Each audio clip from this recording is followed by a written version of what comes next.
how is everyone's doing today? I hope everyone's doing very well. Let's do one more happy ending, episode 14. Um, yeah, let's start. So we definitely got duped last episode. At the ending of the last episode, I thought that she was going to be confronted straight away with her exes and her ex girlfriends and the relationship with her and this guy. Soo-hyuk, I mean, but didn't happen. Um, but it's a good start though because they got drunk. And you know what happened when this couple got drunk? Stupid shit was come out at the other end. And this is how it started. Buy me a purse, please. And this totally happened. So they totally got drunk, bought lots of bags, and then have to return it the next day. Oh, so it's just a very typical trademark of our couple. They got drunk and do stupid shit and have to like reverse their decisions the night before. This episode also focusing on the fact that Minu and Mimo is having a very difficult times kind of bonding, and like Minu is a bit distant with her as well. So that's really sad. But we sort of got through it, I think, by the end of the episode. So that was alright. But it's good to see this kind of, dynamic happening in a drama because I think this is quite real. So they slept together. Let's not elaborate. I like this little homage to her last romantic comedy, I think, with the Fated with Love, because they use this kind of thing as well, as a visual to help, with the sex bit. So it's fun. I'm definitely totally in love with Dongbae and Eran's situation right now. Like I know that probably this is not a popular opinion, but I completely love him for loving Eran and having that insecurity as well. That usually you don't get to show in a man usually, because they usually are very closed off and you can't have access to the emotions. But with him, it's like I don't know. I feel like I understand what's going on with him before when he was cheating on her.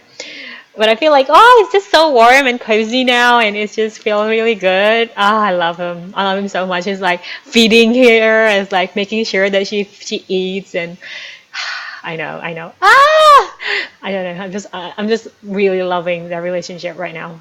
I'm glad that she went back home. I'm really loving this running gag between Dongmi and the fifth no and whatever primary grade schooler she is, because they have really good problems, and then the school grade, the girl actually has more knowledge and wisdoms compared to her, and she's taking her advice very seriously. I love that, and it's true. And she's basically saying, like, the girl basically saying all men are like babies, and I'm like, yeah, totally agree. But I'm just really loving this running gag that is happening. This couple, though, I almost cried when I watched this. I mean, this guy is so in love with Daejeon, and he's like willing to give up everything just for his woman, and so kind and so generous. And now, like, Daejeon is basically acknowledging all that kindness and all that patience, and he's taking it all in, and having the feels and about to cry. And I was like, oh, cry, I'm gonna cry too. But yeah, it's so much feels in this particular scene, guys. Now we all can cry in peace. Just cry. Let's just cry. So this guy showed up again and again in this particular episode. I'm not really liking it, but he definitely did. So on the Dongmi front, she asked or fished the information out of her boyfriend. Um, when when does he want to get married? And this happened, and it's not really good. But I like the fact that they're exploring this, from a very good real place. I don't know. How would you treat? How would you actually, handle that? How would you handle this? I don't know. I probably wouldn't handle it well. She's thinking of breaking up with him. I hope she doesn't though. I mean, like, I don't know. I feel like she shouldn't. I feel like he's still a good guy, and just because there's issues in the relationship doesn't mean, you have to break up with a guy, right? Let's get back to this couple though. Oh my god! They basically have to say like 사랑해, 사랑해, 사랑해 3 times in a day out loud to the other person. And the way he does it, like he does it like one at a time and in a very caring gesture. And this is one of them. Like when he just came up from behind and just hug and give like put his hands around her waist. Oh, and he goes, I'm like, can't you stop? Just stop. Oh God.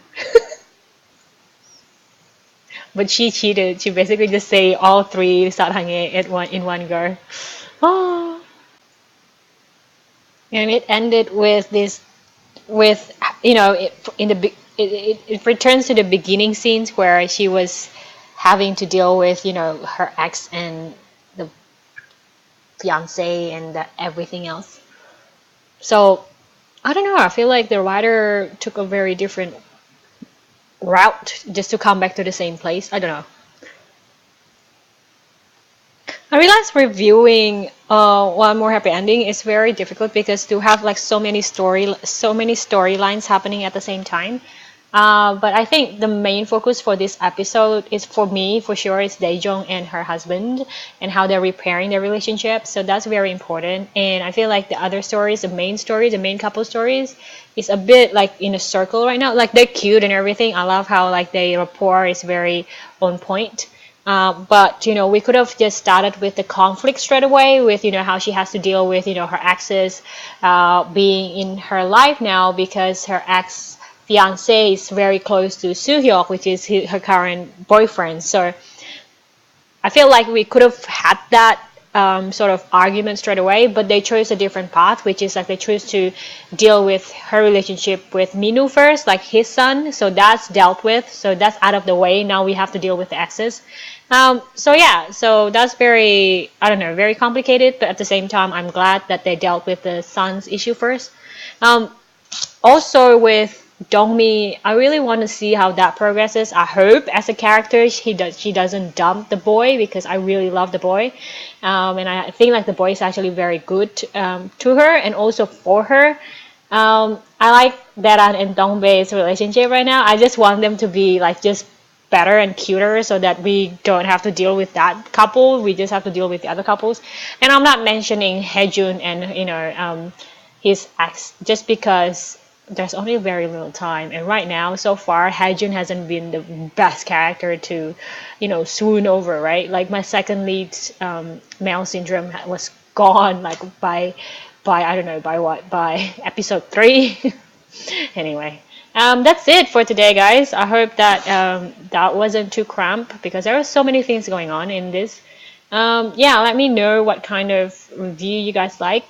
This one I actually watch first and then I do review, but the episode 13 I did the recap as I was watching it. So let me know which one is better. Should I just watch it first and then do the review after, or should I do it as I watch it? Thanks guys, thanks for hanging out with me. I see you guys in the next video. Bye.